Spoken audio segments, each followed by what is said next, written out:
You ask Tiger to solve. This deals with linear equations with one unknown. The final result is y equals 2. Let's solve it step by step. Simplify the expression. Group all constants on the right side of the equation. Subtract 16 from both sides. Group like terms. Simplify the arithmetic.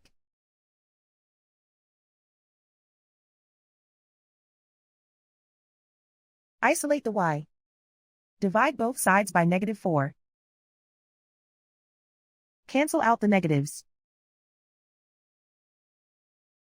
Simplify the fraction. Cancel out the negatives. Find the greatest common factor of the numerator and denominator.